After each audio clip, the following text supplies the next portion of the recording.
ओम शांति। ओम शांति बाबा।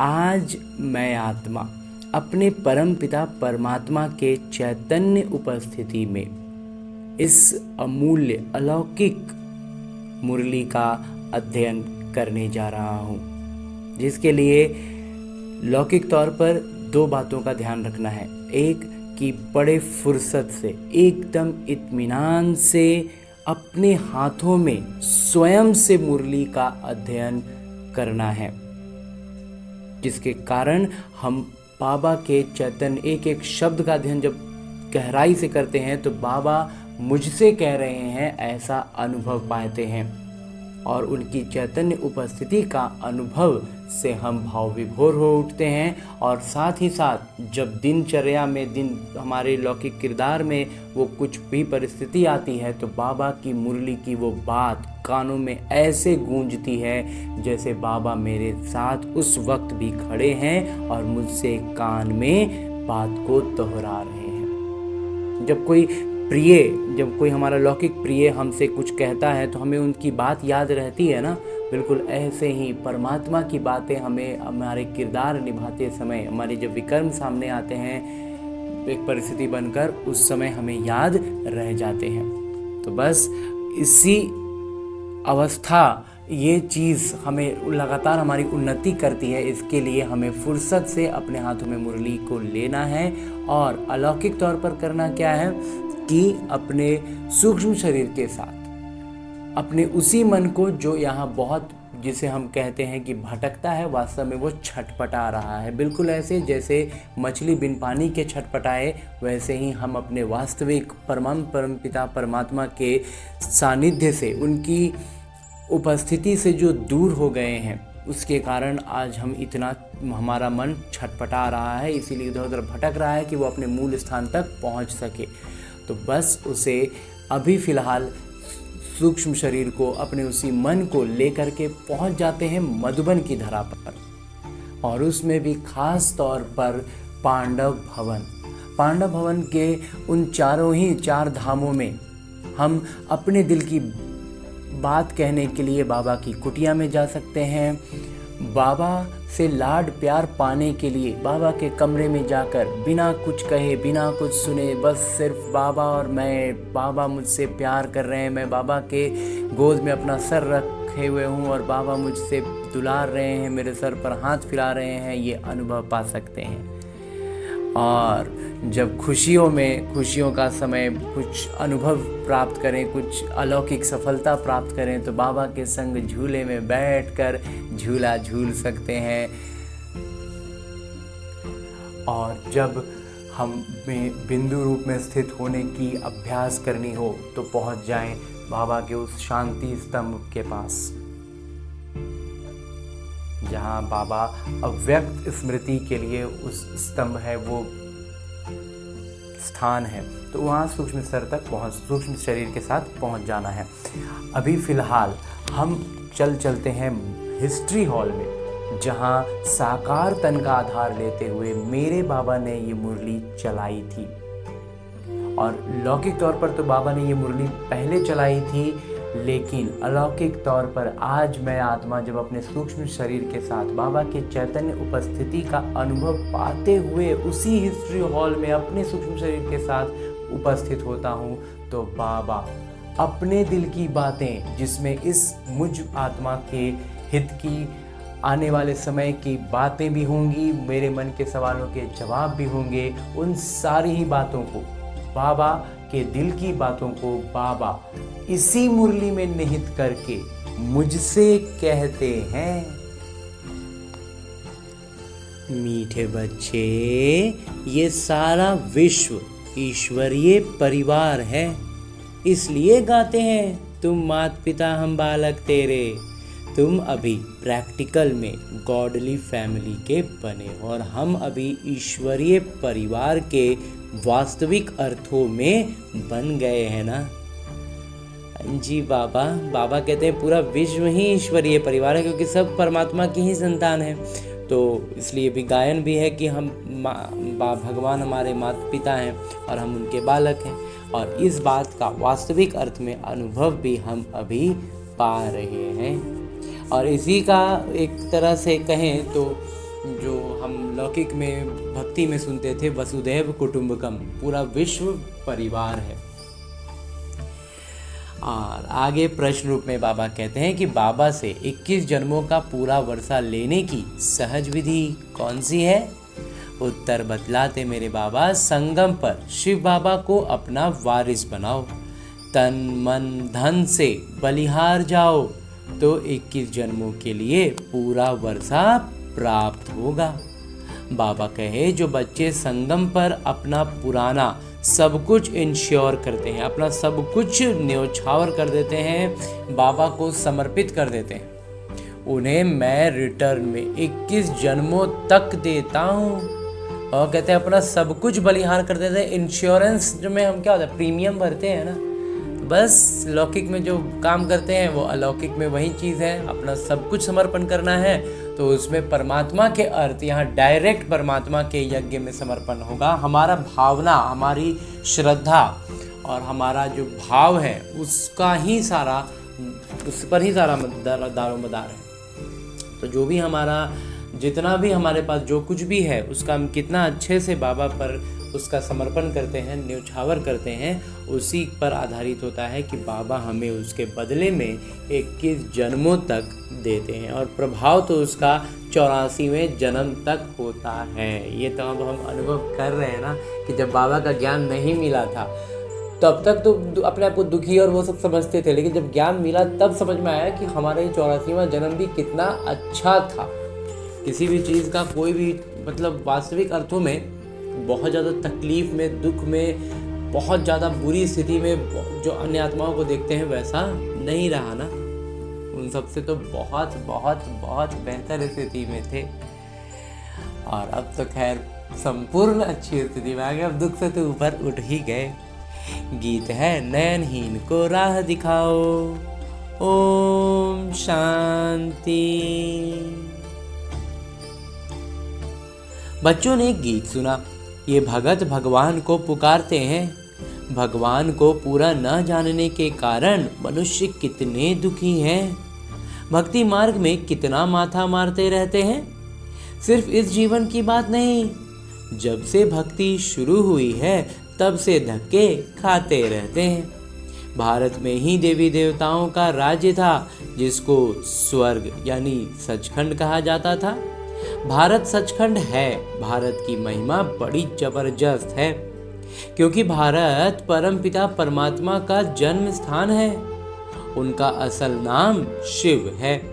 शिव जयंती मनाते हैं, रुद्र व सोमनाथ जयंती नहीं कहा जाता। वो कहते हैं शिव जयंती तो मनाते हैं, वो नाम है, लेकिन रुद्र जयंती या सोमनाथ जयंती नहीं कहा जाता। शिव जयंती व शिव रात्रि कहा जाता है। स्वर्ग की स्थापना करने वाले एक ही हेवनली गॉड फादर है, यानी ईश्वरीय पिता हैं। अब सभी भक्तों का भगवान तो जरूर एक होना चाहिए। सभी नयनहीन हैं, अर्थात ज्ञान के चक्षु व डिवाइन इंसाइट नहीं है। बाबा कहते हैं सभी नयनहीन हैं। इसका मतलब क्या हुआ? ये लौकिक आंखों के न होने की बात बाबा थोड़ी कर रहे हैं। बाबा कहते हैं ज्ञान का चक्षु यानी डिवाइन इंसाइट, यानी आध्यात्मिक नजरिया। डिवाइन इंसाइट का मतलब वो पहलू, वो नजरिया जो आध्यात्मिक दृष्टिकोण का है, वो अभी सबका खत्म हो गया। आध्यात्मिकता को जीवन से एकदम अलग हो गए, आध्यात्मिकता के पक्ष से, पहलू से, डायमेंशन से। इसलिए उस नज़रिए से कोई चीज़ देख ही नहीं पाते। थोड़ा बहुत जो वो बचा हुआ है तो वही हल्का फुल्का उसी का परछाई, एक तरह से कहें यार, मतलब जो भी अच्छाई जिसको बोला जाता था ना, उसका वो भी अब एकदम ख़त्म होता जा रहा है। तो अब उस नज़र से लोग कोई ना देख पाते हैं ना सोच पाते हैं। तो लेकिन वही चीज़ अगर जब हमारे पिता हमारे सामने आते हैं, हमारे एक तरह से लौकिक भाषा में कहें तो चश्मा पहनाते हैं हमें ये आध्यात्मिकता का, तब हम उस आध्यात्मिक दृष्टिकोण से जब चीज़ों को देखते हैं, घटनाओं को देखते हैं, तो हम बिल्कुल शांत रह पाते हैं, बेचैन नहीं होते।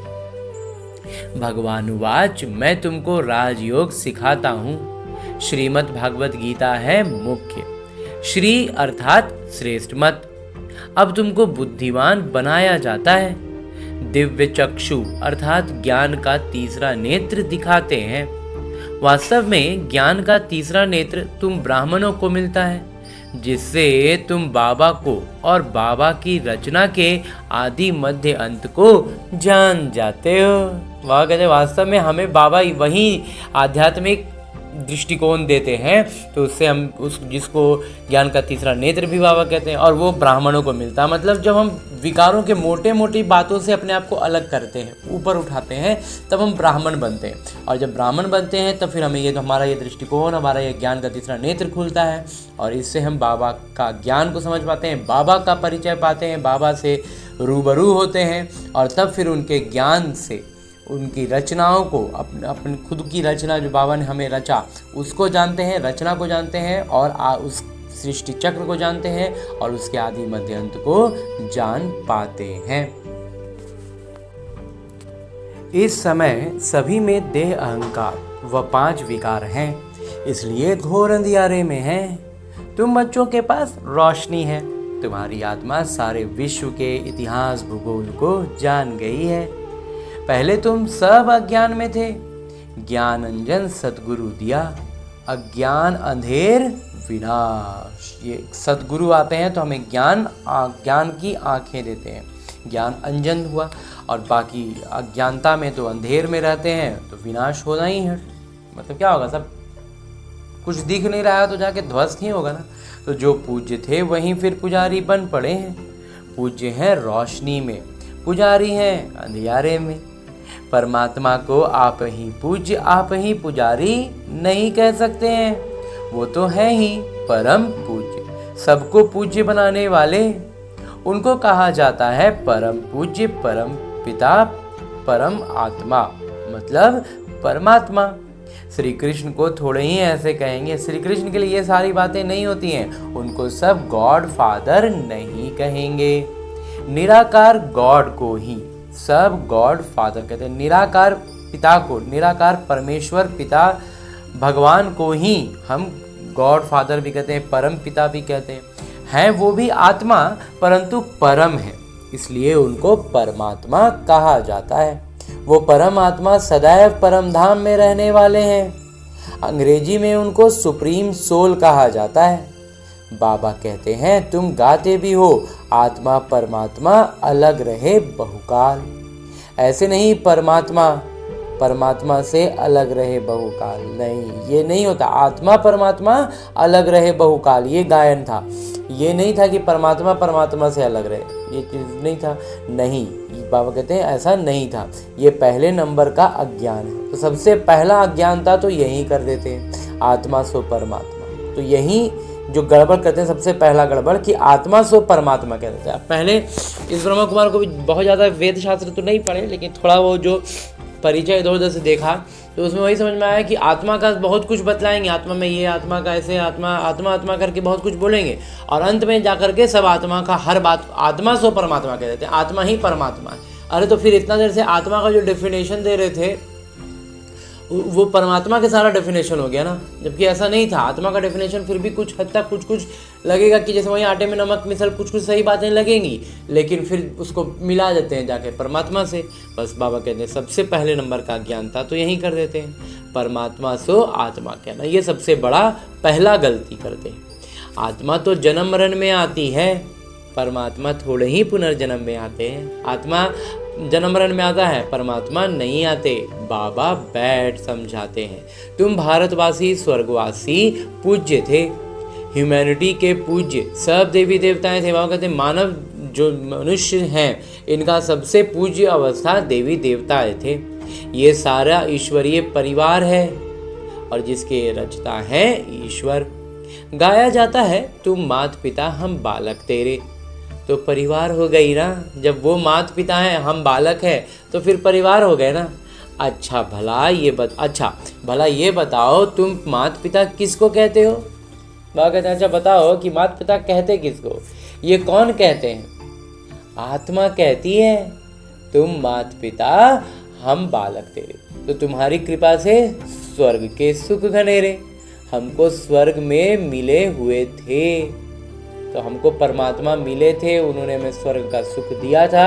ये भान, ये कहीं ना कहीं आत्मा में ये बात भले एकदम शिथिल पड़ गई है, सुप्त अवस्था में चली गई, लेकिन यही पुकार आत्मा की निकलती है, जिसका इस तरह से गायन होता है। तो माता पिता आकर स्वर्ग की स्थापना करते हैं। आप जो माता पिता हैं मेरे, वो आते हैं और स्वर्ग की स्थापना करते हैं। ये एकदम एग्जैक्ट हमें मालूम नहीं था, लेकिन कुछ मतलब खिंचाव होता था, तभी हम भक्ति में उनको पुकारते थे ना। तो हम आपके बच्चे बनते हैं, तो जब आप आते हैं हम आपको पहचानते हैं। बाबा कहते हैं मैं संगम पर ही आकर राजयोग सिखाता हूँ नई दुनिया के लिए। तो राजयोग बाबा नई दुनिया के लिए सिखाते हैं ना। मनुष्यों की बुद्धि बिल्कुल ही भ्रष्ट बन गई है, स्वर्ग को नर्क समझ लेते हैं। कहते हैं वहां भी कंस, जरासंधि, हिरण्यकश्यप आदि थे। जितने भी पापी आत्माओं का नाम है, असुरों का नाम भक्ति की किताबों में जगहों पर मिलता है, ये सबको स्वर्ग के और देवी देवताओं के साथ युद्ध करते हुए दिखला दिया। बस यही सब बड़ा बड़ा ब्लंडर कह सकते हैं। बाबा आकर समझाते हैं क्या तुम भूल गए हो, मेरी तो शिव जयंती भी तुम भारत में ही मनाते हो। गाया भी जाता है शिव रात्रि। कौन सी रात्रि? ये ब्रह्मा की बेहद की रात्रि। बाबा संगम पर आकर रात्रि से दिन अर्थात नरक से स्वर्ग बनाते हैं। शिवरात्रि के अर्थ का भी कोई को पता नहीं है। भगवान है निराकार। मनुष्यों के तो जन्म दर जन्म शरीर के नाम बदलते हैं। तो मनुष्यों का क्या है, हर समय शरीर बदल रहा है, किरदार बदल रहा है, तो नाम बदल रहा है। लेकिन जो निराकार मेरे बाबा हैं, उनका नाम नहीं बदलता, वो तो शिव के शिव ही है। परमात्मा कहते हैं मेरा कोई शरीर का नाम ही नहीं, मेरा शरीर ही नहीं है, तो मेरा नाम कहाँ से होगा शरीर का? तो मेरा नाम शिव ही है। मैं सिर्फ बूढ़े वानप्रस्थ तन का आधार लेता हूँ। बस ये आधार लेते हैं ब्रह्मा बाबा के तन का। ये पूज्य थे, अब पुजारी बने हैं। तो ब्रह्मा बाबा भी जब कृष्ण रूप में आएंगे तो पूज्य रहेंगे। अभी तो वो भी पुजारी थे ना। शिव बाबा आकर स्वर्ग रचते हैं। हम उनके बच्चे हैं तो जरूर हम स्वर्ग के मालिक होने चाहिए ना। जब मेरे पिता कोई चीज़ नया एस्टेब्लिश करेंगे तो हम ऑटोमेटिक उसके मालिक हो जाएंगे ना। लौकिक में ऐसा होता है तो अलौकिक में भी वही है। स्वर्ग की रचना मेरे बाबा कर रहे हैं, मेरे पिता कर रहे हैं, तो हम वहाँ का मालिक ही होंगे ना। शिव बाबा हैं ऊंचते ऊंच। ब्रह्मा विष्णु शंकर का अपना अपना किरदार है। हर एक आत्मा में अपना सुख दुख का किरदार नूंधा हुआ है। तुम जानते हो हम शिव बाबा के वारिस बने थे। शिव बाबा ने स्वर्गवासी बनाया था, तब उनको सब याद करते हैं। तो बाबा ने हमें इतना श्रेष्ठ बनाए थे, ये बात आत्मा के संस्कारों में कहीं पर दबी हुई है, शिथिल पड़ी हुई है, लेकिन वो है, तभी हम भगवान को पुकारते हैं। ओ गॉड राम, ओ हे भगवान रहम करिए। साधु भी साधना करते हैं क्योंकि यहाँ दुख है। जब यहाँ दुख का अनुभव करते हैं ना, तो वो संस्कार याद आते हैं। वो संस्कार में मतलब होता है ना, हल्का हल्का स्मृति आता है। वो संस्कार हल्का हल्का एक्टिवेट होता है कि यहाँ दुख हो रहा है, तो इससे छुड़ाने का मार्ग वही परमपिता परमात्मा बता सकते हैं। तो उनको हम पुकारने लगते हैं क्योंकि यहाँ जब दुख होता है, बाबा कहते हैं दुख है तो निर्वाण धाम जाना चाहते हैं, तो यहाँ से निकलना चाहते हैं। आत्मा परमात्मा में लीन हो जाती है, वह आत्मा सो परमात्मा, ये समझना गलत है। बाबा कहते हैं लेकिन भक्ति में क्या कर दिया ना, उलझा दिया गया कि आत्मा ही परमात्मा है या फिर आत्मा जाकर परमात्मा में लीन हो जाती है। ये दोनों ही बातें बाबा कहते हैं गलत है। अब तुम कहते हो हम आत्मा परम धाम में रहने वाली हैं, फिर देवता कुल में आएंगे, फिर 84 जन्म लेंगे। हम आत्मा वर्णों में आती हैं, शिव बाबा जन्म मरण में नहीं आते हैं। तो हमारा तो 4 वर्ण है ना, देवता वर्ण, फिर क्षत्रिय, फिर वैश्य और शूद्र। लेकिन बाबा जन्म मरण में आते ही नहीं है, तो वो वर्ण में भी नहीं रहेंगे ना। सिर्फ नारायण का साम्राज्य था, लेकिन जो उसमें सबसे आगे जो लक्ष्मी नारायण आते हैं उनका पूरा विश्व साम्राज्य होता है। जैसे क्रिश्चियन घराने में Edward the first, second, third चलता है, वैसे वहाँ भी Lakshmi Narayan the first, Lakshmi Narayan the second, third, ऐसे 8 डायनेस्टी बाबा बतलाते हैं कि जैसे क्रिश्चियन में फर्स्ट सेकंड होता है, वैसे ही वहाँ स्वर्ग में लक्ष्मी नारायण के नाम से ही वही साम्राज्य चलेगा, लक्ष्मी नारायण प्रथम, लक्ष्मी नारायण द्वितीय, इस तरह से। तो मतलब 8वीं पीढ़ी तक लक्ष्मी नारायण का ही वो होगा, क्योंकि कुछ भी फर्क नहीं होगा। उसके बाद जब होगा तो फिर वो चेंज हो जाएगा, राम सीता हो जाएंगे, 2 कला कम हो जाएगी, युग परिवर्तन हो जाएगा, सतयुग से त्रेता आ जाएगा। लेकिन 8 पीढ़ी तक तो वो एकदम, तो जैसे ब्रह्मा व मम्मा है वैसी 7 अन्य आत्माएं, 7 जोड़ी आत्माएं एकदम उसी श्रेणी की होंगी, तभी वो सारा कुछ उनका वैसा ही रहेगा। अभी तुम ब्राह्मणों का तीसरा नेत्र खुला है। तो कहने का अर्थ है कि 7 गुना 14 आत्माएं ऐसी होंगी जो बिल्कुल मम्मा बाबा के एकदम समरूप, तभी तो वहीं उनको वहीं दर्जा, वहीं नाम लक्ष्मी नारायण के नाम से ही प्रथम, द्वितीय, तृतीय करके 8वीं पीढ़ी तक जाएगा। और फिर 9वीं पीढ़ी में आ गए तो राम सीता हो जाएंगे, जो बाबा मम्मा ही शायद होंगे। तो इस तरह से फिर मतलब फिर वो आगे चलेगा और फिर बढ़ता जाएगा। लेकिन शुरुआत का ये जो सतयुग का जो 8 पीढ़ी है ना, ये ज़बरदस्त होगा, ये बिल्कुल मम्मा बाबा के जैसी ये आत्माएं होंगी। तो मतलब ये 14 आत्माओं को उस अवस्था में रहने का मौका है, मम्मा बाबा समान बनने का, पूरा बनने का अवसर है। मतलब होता है वैकेंसी है, जो लौकिक में होता था ना, वैकेंसी है, इतनी सीटें हैं, बिल्कुल वही चीज़ है। 14 सीटें हैं मम्मा बाबा के अलावा, लक्ष्मी नारायण के ही साम्राज्य वाला। बाकी 84 जन्म नहीं होंगे, लेकिन जन्म शायद कम हो, या तो फिर हो सकता है इधर का ही हो, वो आगे भी चला जाए। वो उतना हम महीन बातों में नहीं हमें उलझना है कि वो पहले से लक्ष्मी नारायण के साम्राज्य के समय से रहेंगे कि वो डायरेक्ट उसी समय आएंगे। इस ब्रह्मा कुमार को मंथन में लगता है वो डायरेक्ट आएंगे उस समय पर। उनका जन्म तो कम होगा, मतलब जब तक इधर 2-3-4 जनरेशन बीता जाएगा, लेकिन स्वर्ग में पूरा विश्व की बादशाही का राजा बनने का जो श्रेष्ठता है वो उनको मिलेगा ना, तो वो भी कम थोड़ी है। आगे बाबा कहते हैं, अभी तुम ब्राह्मणों का तीसरा नेत्र खुला है। बाबा बैठ आत्माओं से बात करते हैं, बहुत अच्छे से बात करते हैं बाबा से। इस तरह का अनुभव पाना, बात करना, सम्मुख बैठ करके मैं और मेरे बाबा एकदम फुर्सत से बतिया रहे हैं ना, ये बड़ा मज़ा आता है। ये अनुभव ना, ये तो बाबा कहते हैं कल्प में और कभी नहीं मिलने वाला। तो इसका मज़ा ना अभी ले लो। भगवान के साथ अपॉइंटमेंट फिक्स होता है, टाइम फिक्स करना है, यथासंभव जगह फिक्स रखनी है, और उस जगह पर उस समय जब बैठेंगे ना तो इतना मज़ा आएगा ना, मतलब वो टाइम होगा ना, खिंचाव होने लगेगा। अरे तो मेरा भगवान के साथ मीटिंग है, चले हम बाबा भगवान के पास। फिर आगे पीछे अगर कुछ काम आगे पीछे छूट भी रहा है तो अब वो सब आगे पीछे एडजस्ट होगा। ये टाइम तो फिक्स है। मोटे तौर पर पहले सेट ही ऐसा करना है कि कम से कम डिस्टर्बेंस वाला हो, और यथासंभव कुछ बच खुच गया काम वाम तो वो आगे पीछे एडजस्ट हो जाए। इस तरह से ही अपना वो अपॉइंटमेंट फिक्स करना है। तो ये बात बहुत बड़ी बात है कि भगवान बैठ हमसे बात करते हैं। ये लौकिक में, भौतिक में पूजा करते समय हम ये कल्पना भी नहीं कर सकते थे कि भगवान हमसे बात करेंगे। हमारी एक पुकार सुन लेना, उतना ही के लिए हमें सिर्फ एक दर्शन दे दें, उतना ही के लिए हम भक्ति में क्या कुछ नहीं करने को तैयार होते हैं। और यहाँ भगवान हमसे बात कर रहे हैं और हमारे पास फुर्सत नहीं है, और ये नहीं है, वो नहीं है। कितना मतलब बेतुका बात लगता है ना सोचने से। तो इसलिए इस बात को बहुत सीरियस लेना है कि भगवान हमसे बात करते हैं, बैठ के फुर्सत से हमें समझाते हैं। तुम ऐसे 84 का चक्र लगाए, इतने जन्म लेते आओ। ये सारा बात बाबा हमें इतना बढ़िया से बैठ के समझाते हैं कि अब इसमें कहीं कुछ किंतु परंतु की बात रह ही नहीं जाती।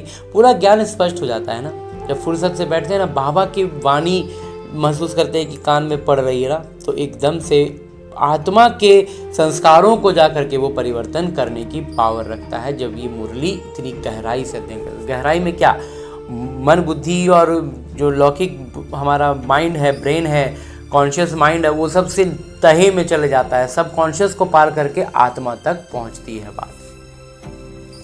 वर्णों का भी एक चित्र बनाते हैं जिसमें देवता, क्षत्रिय, वैश्य और शूद्र, फिर ब्राह्मण बनाते हैं। 5 वर्ण दिखाते हैं। अब तुम जानते हो हम सो ब्राह्मण चोटी हैं। तो हम जो है वो शूद्र से ब्राह्मण बनते हैं, जो चोटी है। ये सबसे बड़ी बात है। तो ये आत्मा से परमात्मा जो जोड़ते थे ना, वो नहीं है, शूद्र सो ब्राह्मण है। शूद्र ही ब्राह्मण बन रहे हैं और वो ब्राह्मण चोटी है, वो सबसे ऊपर है, वो देवताओं से भी ऊपर है, क्योंकि इनको परमात्मा का डायरेक्ट साथ मिला हुआ है, इसलिए चोटी हो जाते हैं, पीक पर हो जाते हैं, शिखर बन जाते हैं। क्योंकि इस समय हम हैं ईश्वरीय संतान प्रैक्टिकल में, हम प्रैक्टिकल में ईश्वरीय संतान हैं। इस सहज राजयोग और ज्ञान से हमको सुख घनेरे मिलते हैं। कोई तो सूर्यवंशी राजधानी का वर्षा लेते हैं, कोई चंद्रवंशी का। बाबा अभी हमें सब कुछ करा रहे हैं, सुख दे रहे हैं, लेकिन अब लेने वाले हम बच्चे, कोई तो सूर्यवंशी तक पहुंच जाएंगे, 8वीं पीढ़ी तक भी पहुंच जाए तो अलग ही उसका वो होगा। लेकिन कोई चंद्रवंशी बनते तो फिर भी चलो, चंद्रवंशी तक भी ठीक है कि विकार नहीं है, दुख का नामो निशान नहीं है। सारा किंगडम स्थापन हो रहा है और वो सारा साम्राज्य अभी ही बाबा स्थापन कर रहे हैं। हर एक अपने पुरुषार्थ से वो पद पाएंगे। तो जिसका जैसा पुरुषार्थ हो रहा है ना, वैसा वो पद पाएगा। कोई अगर पूछे कि हम अभी पढ़ते पढ़ते हमारा शरीर छूट जाए तो क्या पद मिलेगा, तो बाबा बतला सकते हैं। बाबा कहते हैं अभी तक आपका जितना पुरुषार्थ हुआ है ना, अभी के हिसाब से आपको क्या पद मिलेगा, और अब आगे पुरुषार्थ करने का समय बचा भी नहीं है। अगर अभी शरीर छूट गया ना तो फिर खत्म, पुरुषार्थ का समय अब दोबारा नहीं मिलेगा। जब तक ये शरीर छूट के दूसरे गर्भ में जाएंगे, गर्भ से जन्म लेंगे, कुछ समय तो उसमें बीतेगा, फिर क्या जन्मते के साथ कोई थोड़ी कर सकता है। मतलब कम से कम अबोध जब तक बच्चा होता है तब तक वो ज्ञान को नहीं समझ सकता है। बहुत तीखा भी रहेगा तो भी 4-5 वर्ष का बच्चा होगा ना, तभी उसका तीखापन भी निखरना शुरू होगा मिनिमम में। तो 5 और मतलब मोटा मोटी 6-7 साल तो ऐसे ही चले जाने वाले हैं। तो अब 6-7 साल का समय बचा कहाँ है। इसलिए अब अगर ये शरीर छूट गया ना तो मतलब पुरुषार्थ का कोटा खत्म, फिर और पुरुषार्थ नहीं हो सकता। इसलिए जहाँ तक हो सके, जितना हो सके, अधिक से अधिक पुरुषार्थ करते रहना है। तो बाबा कहते हैं कि कोई छूट जाए तो बाबा बतला सकते हैं, बाबा के पास तो सबका रिपोर्ट है ना। योग से ही आयु बढ़ती है। हम भी अगर रोज़ पोता में लिखें, रोज़ बातें करें। एक तो बात यहाँ पर ये होती है कि जो हम मुरली के लिए जो समय निकालते हैं वो एक अलग समय होगा, या अलग हो या फिर उसी समय हो, जिनका जैसा अपना रूटीन में सेट कर पाएँ। और एक होता है रात को सोने के पहले, उस समय पोता में लिखने का एक अलग टाइम। अगर उसी समय मुरली का भी टाइम रखते हैं तो वो अलग है, वो तो अपना जैसा जिसका बने अपने किरदार के अनुसार। लेकिन अगर मुरली का समय उसके अलावा कभी है तो फिर एक समय ये सोने के पहले का समय ज़रूर निर्धारित करना है। जब बैठना है फुर्सत से, उस समय भी टाइमिंग तो खैर वो तो अपना हिसाब से देख लेना है, लेकिन उसमें एक बार बैठना है। बाबा के द्वारा दिया गया जो शब्द है वो है आधे घंटे का योग। तो उस आधे घंटे के योग में हमें अपना पोता मेल लिखना है, बाबा से सारी बातें, सारा स्पष्टीकरण, सारी मतलब सारा एक बार एनालिसिस करना, वो सारा काम उस समय सोने के पहले करना है। और वो लगभग आधे घंटे का हो तो बहुत बेहतर होगा। तो वो बाबा कहते हैं वो रहेगा ना तो हम भी अपने से समझ सकते हैं कि हम किस अवस्था तक पहुँचे हैं। रोज़ रोज़ जब बातें करेंगे, एनालिसिस करेंगे ना, तो अपना एक क्राइटेरिया समझ में आ जाएगा कि हम किस कैटेगरी के लायक अभी तक हैं और आगे कितना पुरुषार्थ कर सकते हैं। ये भी हम अपना स्टैमिना और हिम्मत से और अपने उमंग उत्साह से उसको बढ़ा घटा सकते हैं। तो वो भी चीज़ मालूम चलता जाएगा। बाबा कहते हैं योग से ही आयु भी बढ़ती है, विकर्म विनाश होते हैं, और कोई उपाय पतित से पावन बनने का नहीं है। वह कहते हैं अब जो आयु की बात है कि जैसे अभी शरीर छूट जाए तो कितना मिलेगा, तो आयु शरीर छूटने का मतलब क्या, आयु खत्म? तो आयु खत्म नहीं होगी, आयु भी बढ़ जाएगी अगर हम अच्छे से याद में रहेंगे। तो जो सबसे बड़ी बात बाबा के ज्ञान से हमें समझ में आती है ना कि हमारा जैसे जो कुंडली बोला जाता है ना, हमारा जो एस्ट्रोलॉजी की भाषा में हमें बता दिया जाता है कि आपका लगभग उम्र कितना होगा, ये वो बहुत कुछ उसमें बताते हैं। तो वो सारा कुछ जो है ना, मोटे मोटे तौर पर इस ब्रह्म कुमार को उसका भी बात मालूम है, लेकिन उसमें डिटेल में नहीं जाएंगे। लेकिन इतना यहाँ पर कहना है कि उसमें लिखी हुई जो भी बातें हैं वो बहुत बदल सकती हैं। और बाबा के ज्ञान का अर्थ ही है कि उसकी लिखी हुई बातें बदल जाएंगी। तो इसलिए बाबा कहते हैं आयु बढ़ती है। तो विकर्म हमारी आयु के खत्म होने का, हमारे शरीर छूटने का भी हमारा एक विकर्म है। लेकिन अगर उस विकर्म पर हमने विजय प्राप्त कर लिया तो हमारी आयु बढ़ जाएगी। आयु बढ़ने से क्या होगा, हम अपना पुरुषार्थ बढ़ा सकते हैं, अपना बहुत कुछ बदली और कर सकते हैं, है ना। तो इसलिए बाबा कहते हैं और बाकी विकर्म को विनाश करने का, पतित से पावन बनने का दूसरा बाबा कहते हैं कोई उपाय नहीं है। पतित पावन कहने से ही भगवान याद आते हैं, परंतु भगवान हैं कौन ये नहीं जानते हैं। बाबा कहते हैं मैं आता ही भारत में हूँ, ये मेरा जन्म स्थान है। सोमनाथ का मंदिर कितना आलीशान है, ये बाबा बैठ बच्चों को समझाते हैं। कितना धन संपदा था द्वापर में ये मंदिर द्वापर में बना है, और वो इतना धन था कि मतलब हमारे अभी भी हम उसको एक तरह से कहें तो कल्पना नहीं कर पाएंगे। इतना उस सोमनाथ के मंदिर में था, जिसको इतना बार लूटने के बाद भी मतलब इतनी वैभव उसमें हमें अभी भी महसूस होता है कि कितना रहा होगा। तो इसीलिए इस ब्रह्म कुमार को लगता है ना कि हमारी कल्पना एकदम मैक्सिमम हम लेकर जा सकते हैं तो द्वापर तक, उसके आगे की हमारी कल्पना जा ही नहीं सकती जब तक बाबा हमें साक्षात्कार करा करके ना दिखलाएं। तो इसलिए उधर बुद्धि वो उलझाना नहीं। कोई भी बात में अच्छी बात है, स्वर्ग के बारे में बाबा कहते हैं स्वर्ग को याद करो, लेकिन स्वर्ग को बस उसकी खुशनुमा और अच्छाई के लिए याद करो, उसकी महीन बातों में बुद्धि उलझाओ मत। मतलब अच्छी बात में भी उलझना नहीं है। तो मेन ध्यान रखना उलझन का, उलझना नहीं है, चाहे अच्छी बात हो या बुरी बात हो। सजगता उलझन पर रखनी है। आगे बाबा कहते हैं कि इसी तरह से भक्ति मार्ग में फिर यादगार बनने शुरू होते हैं। फिर उसके बाद वो पहला वो था, फिर उसके आगे तो फिर कई एक बन गए। जब पुजारी बनते हैं तो पहले पहले सोमनाथ का मंदिर बनाते हैं। भारत तो सतयुग त्रेता में बहुत साहूकार था, मंदिरों में भी अकिचार धन था। मंदिर में मतलब जो समाज में जो लोग होते हैं उनका जो सरप्लस पैसा होता है ना, वही मंदिरों में पहुंचता था, और वो उतना होता था तो मतलब नागरिकों, साधारण जो व्यक्ति होते थे उनके पास कितना रहे। मतलब नहीं समझे, एक अलग से जैसे दान, आज भी जो हम दान करते हैं वो दान इतनी गरीबी हालत में भी मंदिरों के नाम पर कितने कितने फंड जमा होते हैं, और उसी पर आप बहुत बड़ा फ्रॉड हो जाता है। एक बार में कितने लाख करोड़ रुपए जमा होते हैं, और 1-2-4 लोग जो उसके मेंबर होते हैं, जो उसका एक ट्रस्ट और वो बना के रखते हैं, वो सीधा वो 4-5 लोग ही मिलके गमन कर जाते हैं, गायब हो जाते हैं, फरार हो जाते हैं। तो इस तरह का अब ये चूंकि तमो प्रधानता बहुत पीक पर आ गई है, तो इसलिए भी अब दान वान करने का मतलब मन छोटा हो जाता था। 1-2 बार जब भक्ति में थे, ज्ञान नहीं समझे थे, तब तक तो दान करता ही था आदमी। तो यही लगता था कि चलो भाई हमारी श्रद्धा का भगवान को हमने भगवान पर अर्पित किया है, तो ये जो गमन उमन हुआ ये तो भाई उनका कर्म का वो में जाएगा, हमने तो भाई भगवान के अर्थ दान किया था। तो वो चीज़ अलग, तो मतलब वहाँ बात तो वही है, श्रद्धा की ही बात है, लेकिन अब तो बिल्कुल नहीं करेंगे ना। अब तो एक तो ज्ञान हो जाता है और फिर समझ में आ जाता है कि वो मतलब तमो प्रधानता ही था, वो लूटने के लिए ही वास्तव में हमारे इमोशंस के साथ खिलवाड़ कर रहे होते हैं। वास्तव में उनको मंदिर बनाना या मंदिर के नाम पर वो मांगेंगे तो हम पैसा देंगे, इसलिए वो हमसे इस नाम से हमारे भावनाओं के साथ खिलवाड़ करके ऐसा करते हैं। ये चूँकि अभी पूरा दुखालय है, तमो प्रधान दुनिया है, तो इसलिए बाबा कहते हैं कि मंदिरों में अकिचार धन था। मतलब उस समय क्या होता था, इतना एक्स्ट्रा पैसा होता था कि मंदिर में भी भर भर के सोना हीरा भरा जाता था, क्योंकि इतना भरपूर नागरिकों के पास ही होता था, साधारण व्यक्तियों के पास होता था। भारत पूरा हीरे तुल्य था, अब तो भारत कंगाल कौड़ी तुल्य है। फिर बाबा आकर भारत को हीरे तुल्य बनाते हैं।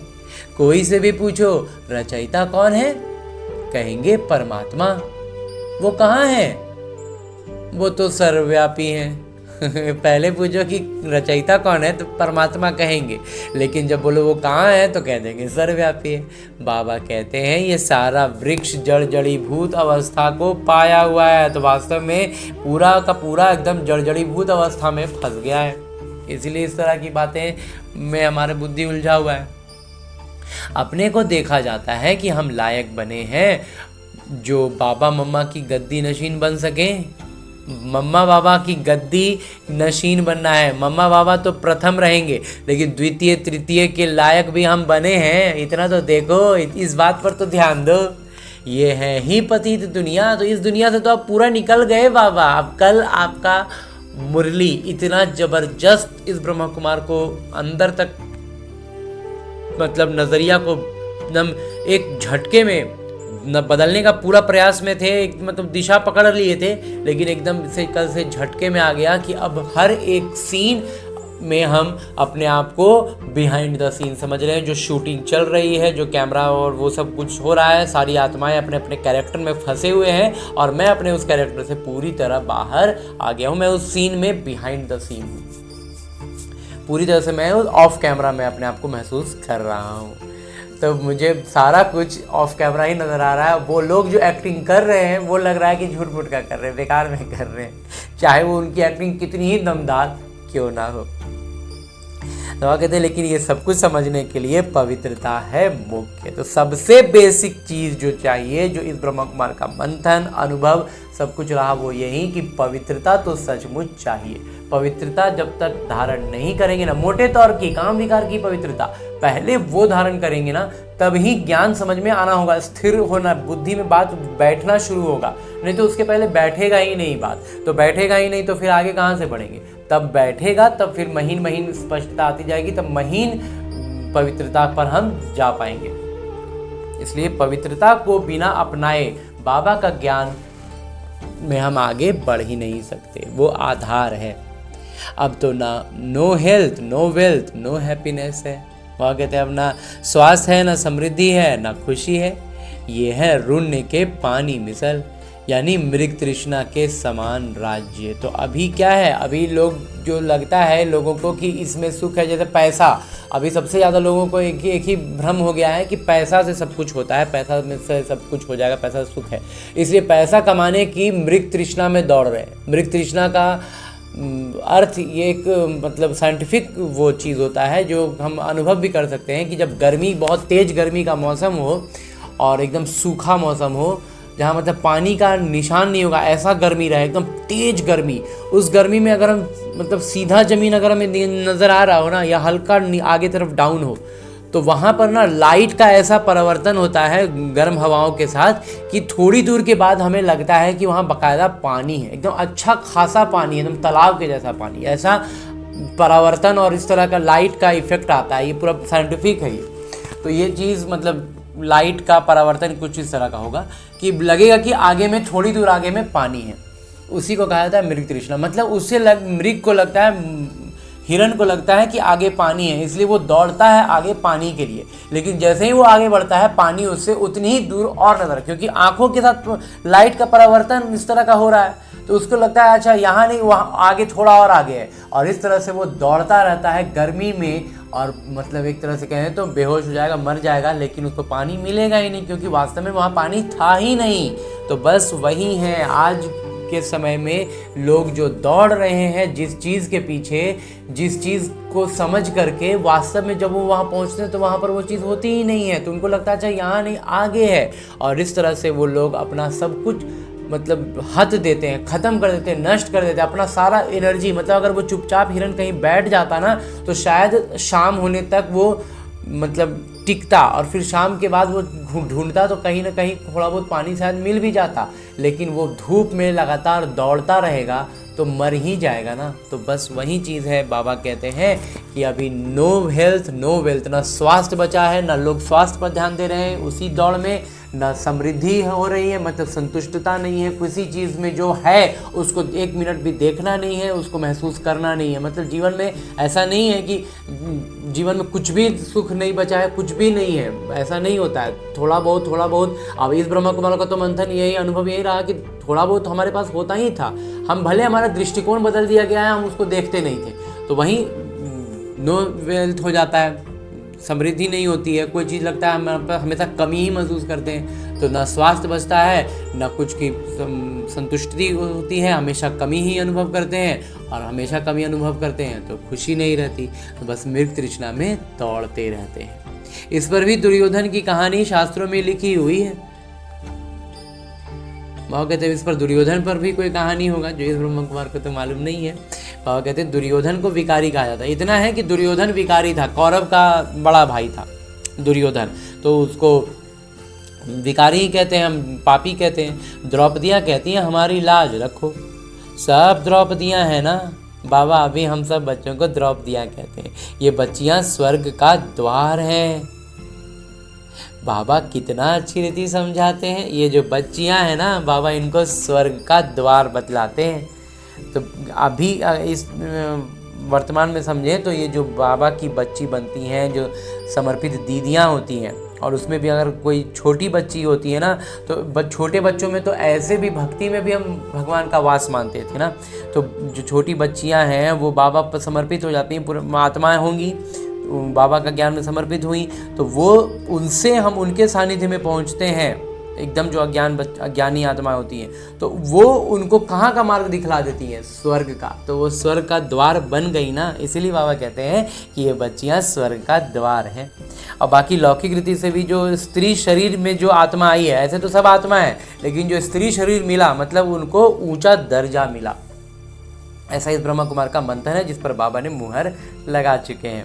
तो बाबा कितना अच्छी रीति समझाते हैं। जिनका बुद्धि योग पूरी रीति लगा हुआ होगा तो धारणा भी होगी, ज्ञान की स्पष्टता होगी, बुद्धि उसमें एकदम स्पष्ट होता जाएगा, धारण कर लेंगे उसको तो याद में अच्छे से रहेंगे, और सेवा स्वतः होगी। तो ज्ञान ब्रह्मचर्य में ही पढ़ी जाती है। बाबा यहाँ पर बतलाते हैं कि ब्रह्मचर्य में ही पढ़ाई पढ़ाई जाती है। ये वास्तविकता में भारत का जब सच्चा इतिहास जानेंगे तो उसमें हम देखेंगे कि यहाँ पर अंग्रेज़ों के आने के पहले तक गुरुकुल हुआ करते थे, और उन गुरुकुलों में पूरी तरह से ब्रह्मचर्य का पालन होता था, और उस ब्रह्मचर्य की अवस्था में ही बच्चे बड़े होकर के होते जाते थे और ज्ञान में निपुण होते जाते थे। उसका प्रैक्टिकल नॉलेज होता था, और जो ज्ञान उन्होंने अर्जित किया उसको समाज में एक उसका स्वरूप बनाते थे। उससे क्या होता था कि समाज का एक कल्याण का काम भी हुआ और उनका प्रैक्टिकल भी हो गया, जिसको आजकल मतलब जो हर चीज़ को जो अभी अंग्रेजी नाम से बताते हैं और डिग्रियां बतलाते हैं, सारा कुछ का पढ़ाई, चाहे वो स्पेस टेक्नोलॉजी की पढ़ाई हो, सर्जरी की पढ़ाई हो, सारा पढ़ाई गुरुकुलों में होता था और बहुत ही उन्नत किस्म का होता था। और वो सारी पढ़ाई ब्रह्मचर्य के पालन के तहत होती थी, और इसलिए उसमें श्रेष्ठता होती थी। अभी क्या है, इस तमो प्रधानता का पराकाष्ठा यहाँ पहुँच गई है कि अभी स्कूल कॉलेज काम विकार का हब बन गया है। मतलब पढ़ाई छोड़ के वहाँ सारा कुछ विकार का काम होता है। तो वहाँ पढ़ाई और विकास और उन्नति और वो सब का तो मतलब कल्पना ही करना एक तरह से बेकार हो गया है वाली बात है। तो इसलिए वास्तविक अर्थों में अगर पढ़ाई पढ़नी होती है ना, तो वो ब्रह्मचर्य में ही होती है। बाबा इस बात को मुहर लगा रहे हैं। तो ये चीज़ था भी भारत में, तभी इतना भारत श्रेष्ठ था। ब्रह्मचर्य का पालन हमेशा, मतलब गृहस्थ में विकार में जाते भी थे ना, तो भी मतलब बाकायदा कायदे के साथ जाते थे। अभी तो एकदम सब कुछ बेकायदे हो गया, पूरा एकदम जड़ीभूत हो गया है सचमुच में। बाबा कहते हैं गृहस्थ व्यवहार में रहते कमल फूल समान रहना है, दोनों तरफ निभाना है, मरना भी जरूर है। बाबा कहते हैं घर गृहस्थ में भी रहना है, फूल समान भी बनना है, कमल फूल समान भी बनना है, दोनों तरफ निभाना है, मरना भी जरूर है। बाबा कहते हैं मतलब जीते जी मरने वाला काम भी करना है, अपनी मन बुद्धि की अवस्था को वैसा भी रखना है, और दूसरी तरफ पूरी तरह से बाबा की लौकिक काम में जो हमारा दिन जो किरदार मिला हुआ है उस किरदार को भी निभाना है। मरने समय मनुष्य को मंत्र देते हैं। बाबा कहते हैं कि तुम सब मरने वाले हो, मैं कालों का काल सबको वापस ले जाने वाला हूँ, तो खुशी होनी चाहिए ना। फिर जो अच्छी रीति पढ़ेंगे वो स्वर्ग के मालिक बनेंगे, नहीं पढ़ेंगे तो प्रजापद पाएंगे। यहाँ तुम आए हो राज्य पद पाने, तभी हम भगवान से मिल रहे हैं, भगवान से हमारी बात हो रही है, उसके बाद हम प्रजापद पाएं। अच्छा बात नहीं है ना। तो ये पढ़ाई है, इसमें अंधश्रद्धा की तो बात ही नहीं। ये पढ़ाई है राजाई के लिए, राजा पद बनने का, राजा पद पाने का पढ़ाई है ना।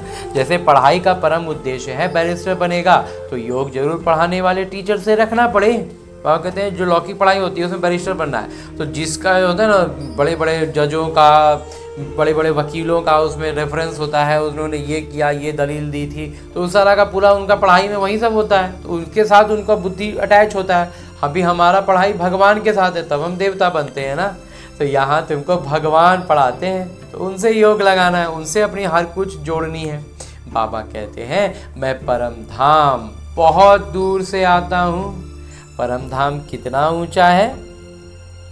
सूक्ष्म वतन से भी ऊंच, वहां से आने में मुझे सेकंड लगता है। बाबा कहते हैं सूक्ष्म वतन से भी बहुत ऊपर है बाबा परम धाम, और वहां से बाबा एक क्षण से भी कम समय में आते हैं। उनसे तीखा और कुछ हो नहीं सकता, इतना तीखे हैं मेरे बाबा।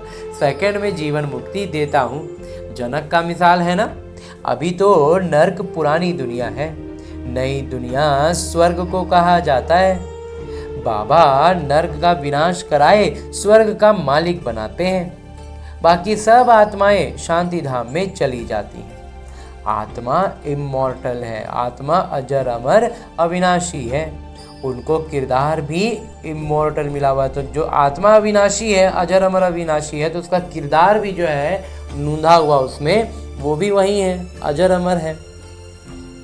फिर आत्मा छोटी बड़ी कैसे हो सकती है? इसलिए आत्मा छोटी बड़ी वाली बात होती ही नहीं है। अथवा जल मर कैसे सकती है? जब आत्मा अजर अमर अविनाशी है तो फिर न जलेगा, न मरेगा, न कटेगा, है ही सितारा।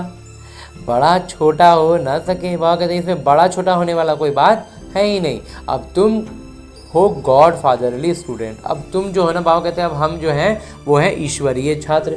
गॉड फादर नॉलेजफुल ब्लिसफुल हैं।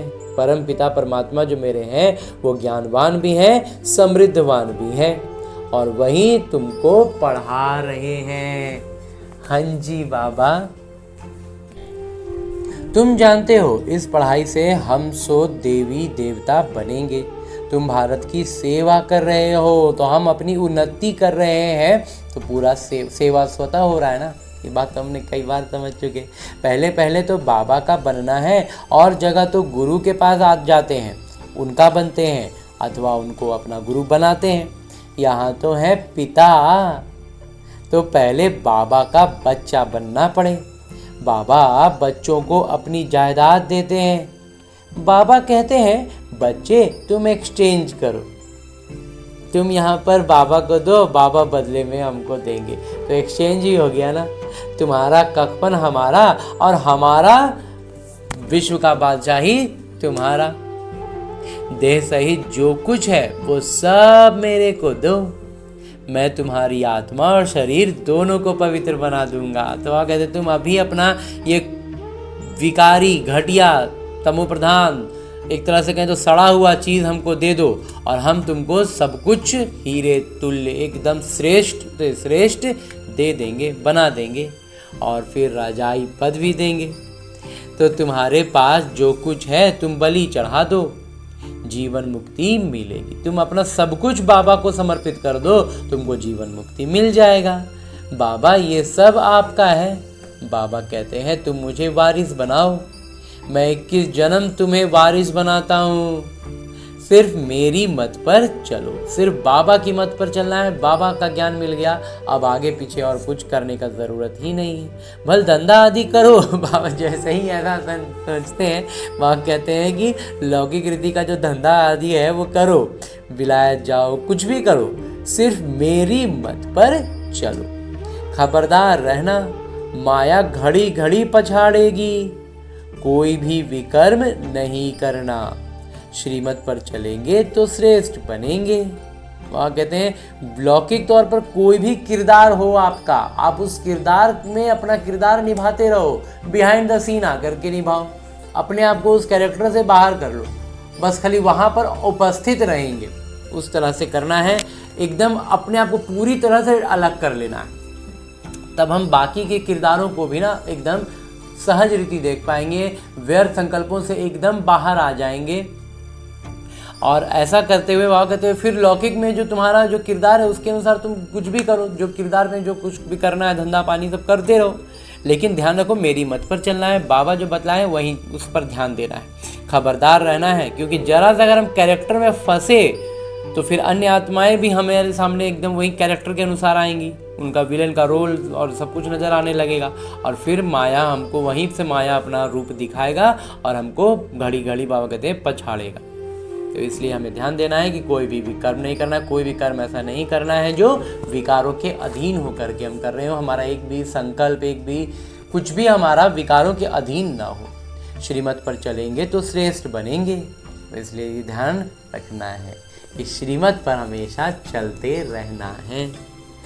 अच्छा, मीठे मीठे सिकिलते बच्चों प्रति माता पिता बाबा का याद प्यार और आशीर्वाद। रूहानी बाबा की रूहानी बच्चों को नमस्ते। हम रूहानी बच्चों की ओर से रूहानी माता पिता को याद प्यार और प्रणाम। धन्यवाद बाबा, धन्यवाद। मुरली के लिए भी धन्यवाद और इस अनूठे अलौकिक ब्राह्मण जीवन के लिए भी बहुत बहुत बहुत धन्यवाद बाबा, बहुत धन्यवाद। आगे आज की मुरली से लिए गए वो प्रमुख बिंदु हैं जिन्हें हमें अपने ब्राह्मण जीवन में धारण करने हैं। और ब्राह्मण सो फरिश्ता, फरिश्ता सो देवता बनना है। उसके लिए जो सबसे पहली बिंदु है वो है कि आत्मा और शरीर दोनों को पावन बनाने के लिए देह सहित जो कुछ है उसे बाबा के हवाले कर उनकी श्रीमत पर चलना है। और कहते दोनों ही पवित्र बाबा बना कर देंगे, तो अभी उसको हम समर्पित करेंगे तब ना बाबा उसको हमें एक्सचेंज करके बदल के देंगे। तो इसलिए बाबा के हवाले पूरा सब कुछ कर देना है, तन मन धन सब, और उनकी श्रीमत पर चलना है। दूसरा है माता पिता की गद्दी नशीन बनने के लिए स्वयं को लायक बनाना है। तो बाबा ने कहा ना लक्ष्मी नारायण फर्स्ट तो मम्मा बाबा, लेकिन सेकंड, थर्ड, फोर्थ, 5, 6, 7, 8 तक जाएगा। तो 7 जोड़े ऐसे हैं आत्माओं के, मतलब 14 आत्माओं का वैकेंसी है जो पूरी तरह से मम्मा बाबा के गद्दी नशीन बनने वाले। तो उतना के लायक बनाना है, खुद को बनाना है बाबा, एकदम सेकंड में आना है बाबा। लायक बनने के लिए मुख्य पवित्रता की धारणा करनी। तो सबसे मुख्य है पवित्रता की धारणा, पहले मोटे स्तर पर, फिर सूक्ष्म स्तर पर, फिर अति सूक्ष्म स्तर पर, संकल्पों तक से पूरी तरह से पवित्रता की धारणा। हाँ जी बाबा। और आगे मेरे बाबा वरदान दे रहे हैं। वरदान देते हुए मेरे बाबा कहते हैं, संगम युग पर अतीन्द्रिय सुख का अनुभव करने वाले डबल प्राप्ति के अधिकारी भव। वह कहते हैं संगम युग पर क्या करना है, अतीन्द्रिय सुख का अनुभव करना है, क्योंकि अभी भगवान हमारे साथ हैं। तो ऐसा अनुभव अगर हम कर रहे हैं तो हम डबल प्राप्ति के अधिकारी बन जाते हैं। विस्तार से वह बतलाते हैं, जो बच्चे संगम युग पर अतीन्द्रिय सुख का अनुभव कर लेते हैं उन्हें सदा शांति और खुशी का डबल प्राप्ति का नशा रहता है, क्योंकि अतीन्द्रिय सुख में ये दोनों प्राप्तियां समाई हुई हैं, सुख का भी और शांति का भी। तभी तो उसको अतीन्द्रिय सुख बाबा कहते हैं। अभी आप बच्चों को जो बाबा और वर्षे की प्राप्ति है ये सारे कल्प में हो नहीं सकती। अभी जो प्राप्ति हमें है ना, अभी हम भगवान का जो साथ हमें मिला हुआ है ना, और कहते हैं पूरा कल्प में और कभी किसी को नहीं होगा। तो इस समय की प्राप्ति अतीन्द्रिय सुख और ज्ञान भी फिर कभी नहीं मिल सकता। तो अभी इस समय का जो हमें अतीन्द्रिय सुख मिल रहा है, अतीन्द्रिय सुख का भी डेफिनेशन बाबा ने क्या कहा, शांति और सुख दोनों मिल रहा है ना। यहाँ कलयुग के माहौल में हम सुख और शांति का, वास्तविक सुख और शांति का अनुभव कर रहे हैं, इसलिए अतीन्द्रिय सुख है।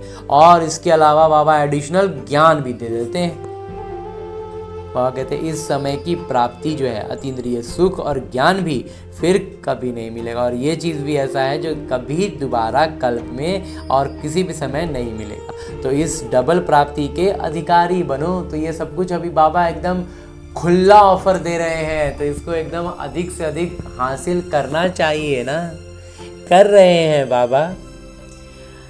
और आगे स्लोगन है, मुरली का उपदेश है कि एक दूसरे के संस्कारों को जानते हुए उनसे मिलकर चलना यही उन्नति का साधन है। वह कहते एक दूसरे का संस्कार को समझना और उनसे मिलन, उनके साथ तालमेल बैठा करके चलना, यही है उन्नति का साधन। तो उससे क्या होते हैं, व्यर्थ संकल्पों से हम बहुत बचते हैं। उनके अच्छाइयों को देखते हैं तो हमारा गुणवत्ता, उनकी अच्छाई को देखो तो हमारी अच्छाई भी सक्रिय होती है, उनके गलतियों को देखेंगे, विकारों को देखेंगे तो हमारे विकार सक्रिय होंगे। तो इसलिए हम तालमेल बैठाने का मतलब हम सिर्फ अच्छाइयों को देखकर आगे बढ़ते चल रहे हैं, तो हमारी उन्नति भी होती जा रही है।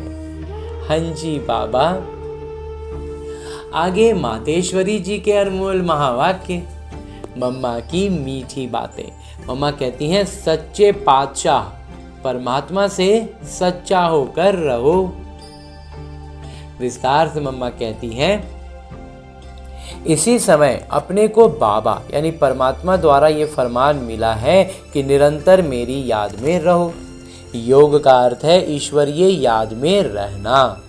योग का अर्थ कोई ध्यान नहीं है, बैठ के जो लौकिक साधु संत से हम देखते थे वो वाला ध्यान हमें यहाँ नहीं करना होता है। अपना ये सहज योग, जो चलते फिरते काम काज करते उनकी याद में रहना, जिसको ही अटूट अखंड योग कहा जाता है। परंतु इसमें निरंतर रहने का अभ्यास का दरकार है। लेकिन इसमें निरंतर रह सके हम याद में, इसके लिए अभ्यास करना होता है, बार बार सजगता लानी होती है। बार बार छूटता है, अरे फिर हम अपना लौकिक में आ गए, फिर याद करेंगे, फिर ध्यान करेंगे। मतलब याद अटेंशन में रहना होता है, ध्यान रखना होता है कि हम कहीं छूट ना रहा हो। इस तरह से बार बार करते करते ना एक एक काम पर एक एक अपॉइंट करते हैं। जैसे भोजन लेके बैठे तो एकदम से बाबा की याद में ही बैठेंगे, ये आदत बन जाएगा। फिर उस तरह से और एक काम में जोड़ते जाएंगे तो धीरे धीरे क्योंकि हमारे दिनचर्या में हमारा हमेशा कुछ ना कुछ काम लगा ही रहता है, तो हर काम के साथ उन बाबा की याद को जोड़ते जाएंगे तो हमारा ये अभ्यास बढ़ता जाएगा। अगर उनके फरमान पर फरमानदार नहीं होकर रहेंगे, कुछ कोताही करेंगे यानी अवज्ञा करेंगे तो दंड जरूर भोगना पड़ेगा। अगर बाबा की जो फरमान है उसको हम पूरा फॉलो नहीं करेंगे, उसका अनुसरण नहीं करेंगे, विरुद्ध जाएंगे तो बाबा कहते हैं, मम्मा कहती हैं कि दंड भोगना पड़ेगा। तो उनका फरमान है, जैसा कर्म मैं करता हूँ मुझे देख, तुम भी फुट स्टेप लो। जैसा बाबा ने किया ना, एकदम उनके नक्शे कदम पर चलो, नहीं तो माया की चोट खाएंगे। जहाँ उस जो कदमों के निशान बने हुए उन निशानों पर अगर हम नहीं चले तो फिर माया तो एकदम खड़ा है। सच्चे पातशाह से सच्चा होकर रहो। जो भी कुछ माया का विघ्न सतावे वो भी इनके आगे रखना चाहिए। माया का कोई विघ्न आए ना तो मम्मा कहती हैं उसको भी बाबा के आगे रखो। एक एक बात बताओ ना, अपनी तरफ से दिल एकदम सच्चा रखना है, मासूमियत के साथ बाबा को हर बात बतानी कि बाबा हम ऐसा समझ के चल रहे थे तो ऐसा हो गया ना, तो हम ये गलती कर गए।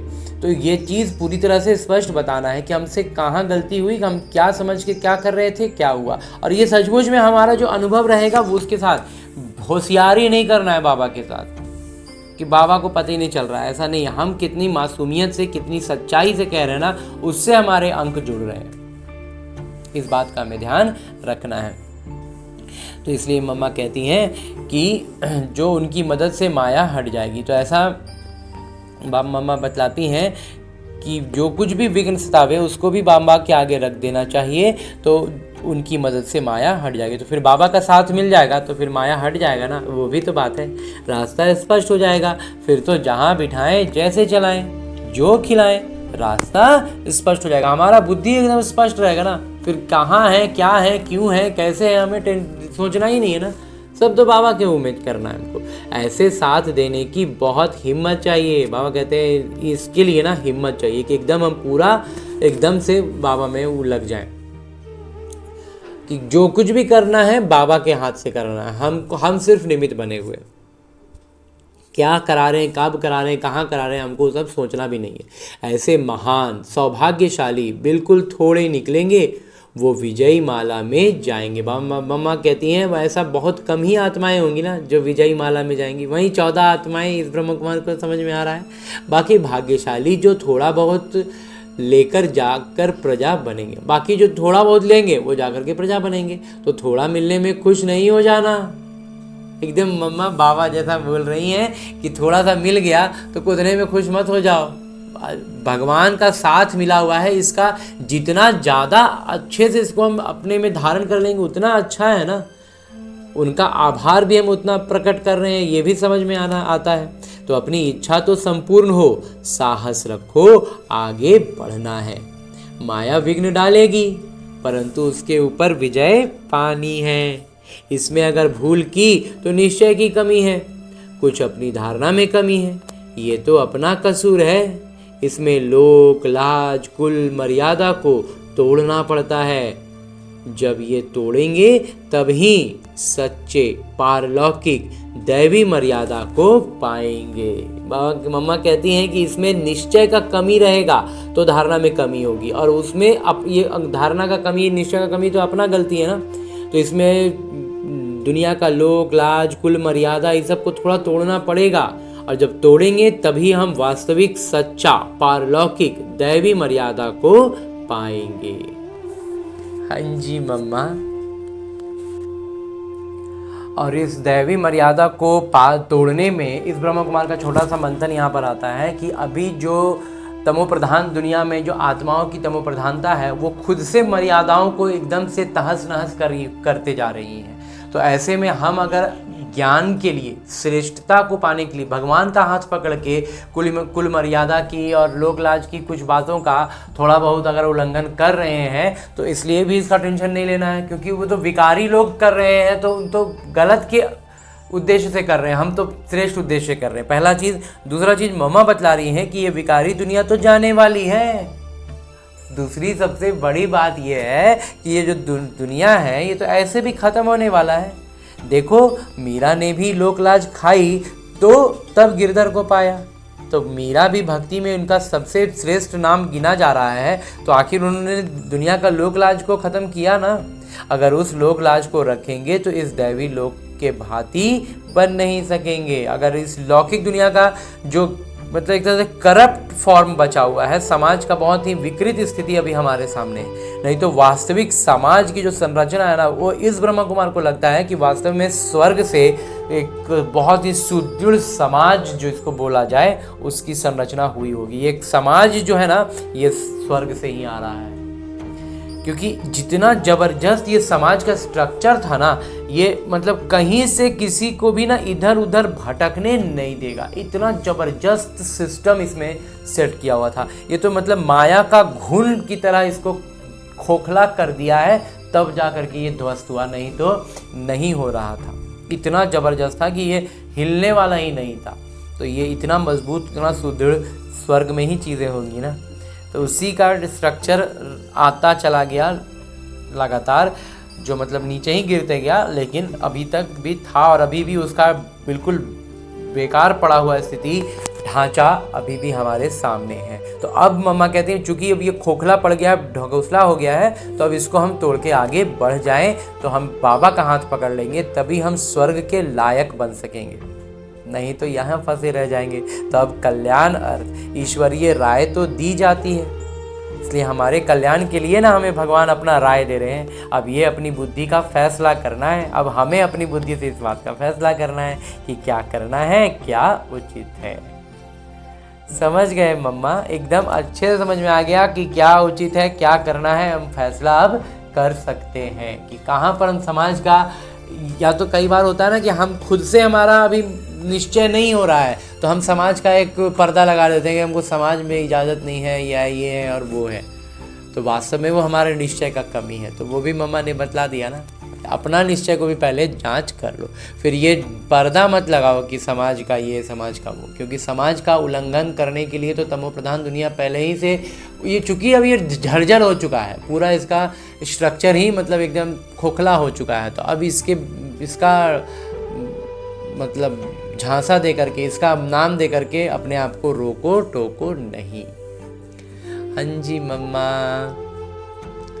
और अभी तक हमने परमपिता परमात्मा से ये अमूल्य, अलौकिक, अतुल्य साकार मुरली को परमपिता परमात्मा के और मम्मा के चैतन्य उपस्थिति में अध्ययन करने का प्रयास किया, और उनकी उपस्थिति का अनुभव भी किया ना।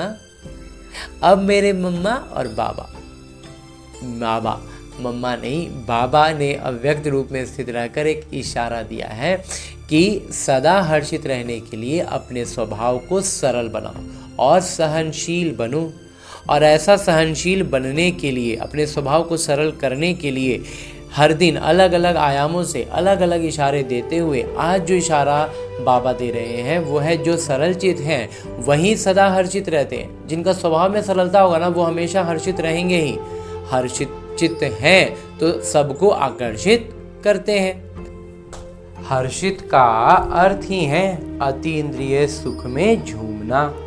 ज्ञान का सुमिरन करते, अव्यक्त स्थिति का अनुभव करते, अति इंद्रिय सुख में झूमना, इसको कहा जाता है हर्षित। वह कहते हैं ज्ञान का सुमिरन करते हुए, अव्यक्त स्थिति का अनुभव करते हुए अति इंद्रिय सुख में झूमना।